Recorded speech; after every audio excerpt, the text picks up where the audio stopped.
Hey everyone! Very exciting. This is our first Scratch project. I'm gonna go through everything like super detailed so that you have a pretty good foundation for getting started with this program. A heads up, this video is pretty long. So for this project, you are going to be making a sprite or a character look alive by moving around on the screen. You must use the following 10 blocks, these 10 blocks down here, and you can use them once or multiple times. For full credit, you're going to want to go beyond what is shown in this video. So I'm going to be like using a bat and a baseball diamond. You choose your own fun character and you have it interact with your own fun, interesting background. Don't just identically copy what's in this video. We went over the polar bear glide example in class. You might want to watch the centaur lost his hat one too to see another idea of what you could do. To get started, you're going to click on the Scratch website and log into your account. If you did not make your account during class time, click this link right here and follow those steps exactly to create and activate your account. I'm already logged in, but to log in, you're going to click up here. And once I'm logged in, I'm going to click My Stuff. These are all of your saved projects. So Scratch will automatically save your work as long as you're connected to the internet, and they will all show up here. I'm going to click New Project.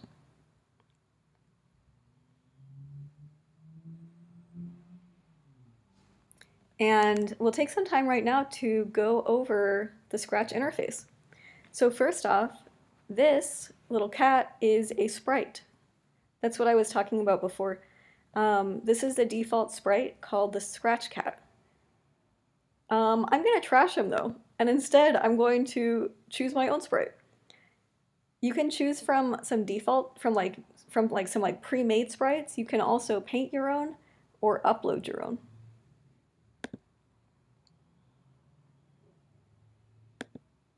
You choose whichever one you want.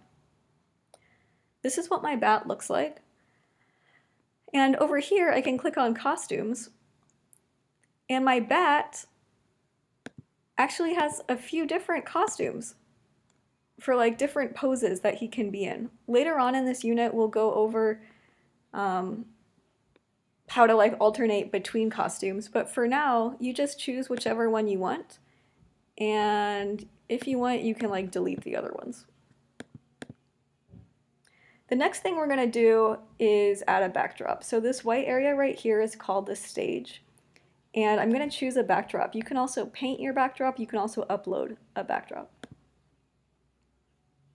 Choose whichever one you want.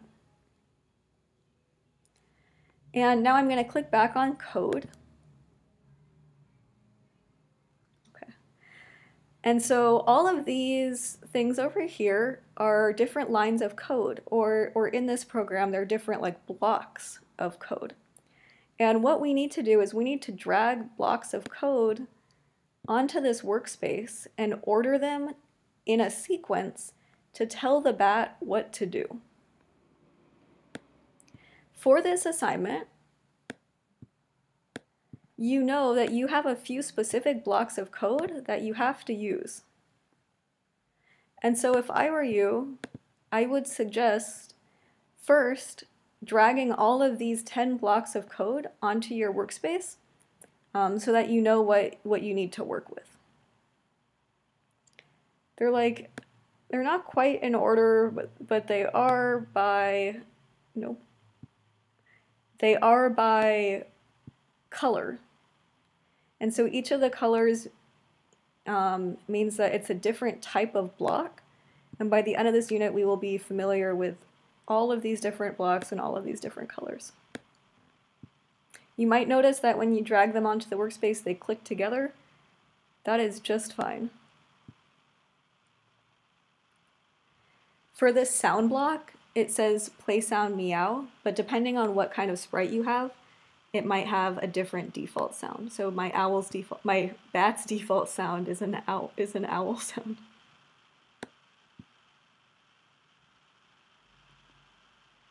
And all of these different colors of blocks, they have different names based on what they do. So like control, variables, operators, we'll learn what all of those are later on.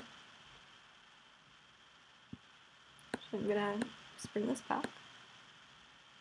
Okay. And so there are many, many ways to do this assignment. I'm just gonna go through one way, and then once you see my way, you're welcome to like go off and do your own thing using these blocks, or you're also welcome to just follow the same structure that I put the blocks in, and that is absolutely fine too for this first assignment. So there's one block, the when the green flag is clicked block, that will always have to go at the top. The green flag is up here, and when that green flag is clicked, that gives like instructions to the bat saying, now that the green flag is clicked, now you have to follow all of the lines of code underneath and move around or do other stuff. So when that green flag is clicked, I want my bat to do a few different things. I want him to maybe go to a specific position in my backdrop. I want him to start right here at home base. And so you'll notice that it says go to X coordinate and Y coordinate. So we know about the horizontal X-axis and we know about the Y-axis from math classes. And we're using that here also. When I drag my bat to a location, it automatically updates down here what his X coordinate and what his Y coordinate is. I'm gonna copy and paste that into here because when that green flag is clicked, I want my bat to start right there. And he won't know where to go unless I explicitly tell him to start right there. And when the green flag is clicked, I also want him to just become a little bit larger. Right now his size is 100%. I'm gonna make him be like 130%. So let's see what happens. When the green flag is clicked, my bat moves to home base and he just became much larger. Great, that worked. For this project, we're gonna practice using the show and hide blocks also. And so after he moves there, after he becomes really big, then I'm going to have him officially appear. And the hide block is gonna happen at the very end. So what do I actually want my bat to do? Right now he's just starting in this location, but he's not really doing anything. So I think I want to have him glide to first base. And to figure out the X and Y coordinates for first base, I just drag him over there. Here's the X-axis. And I'm gonna copy paste 90 for the Y. And I think I want him to glide like really, like a little bit slowly. So I'm gonna have him glide for 2 seconds to make him go a little bit slower. Oh. And there he goes. Looked great.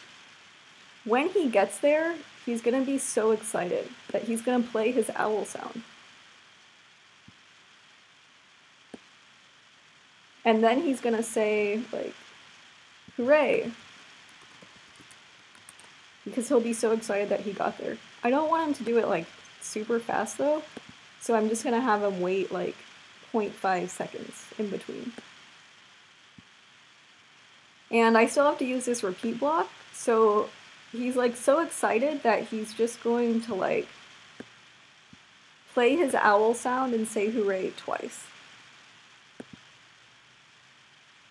And then at the end he'll hide. Okay, let's see what that looks like.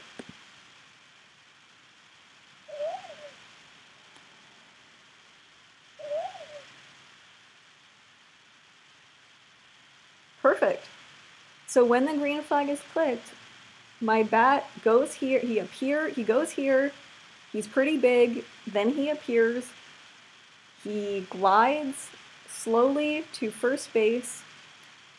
He's so excited, he plays the owl sound, he waits a little bit, he says hooray, then he repeats those actions inside of the repeat block again, and then he hides. One thing that I forgot to add with the owl sound, so the owl sound is just like the default, but you can also do other sounds by, I'm just gonna click the stop sign to have them stop. You can also add other sounds by going into the sound. You can manipulate that sound. You can also choose your own sound, upload or record your own sound too. Okay, so my project looks great. I'm now going to title it. Its title is going to be Baseball Bat. It's a little pun. And I'm now going to, well, first off, it saves like every few seconds. I'm just going to click Save Now, make sure that the latest version is completely saved. Then I'm going to click Share. And this is a really, really important thing. You see at the top in green it says, "Congratulations on sharing your project. Now other people can see it." If you don't see this at the top, it means that you have not activated your account, and you have to go back and follow the original steps when you made your account. Look at that very last step about checking your email. You got to do that before you're able to publish and share your project. We always want to add instructions telling the viewer or player what to do. So I'm going to write, click the green flag and see what happens. And then down here I'm going to click copy link. Here's the shareable link. I'm going to copy that link, and this link is what I'm going to turn in on Google Classroom. So good luck with your It's Alive project. You can be really creative, and if you feel comfortable, you can go way above and beyond what I just did with my baseball bat. Good luck. Let me know if you have any questions.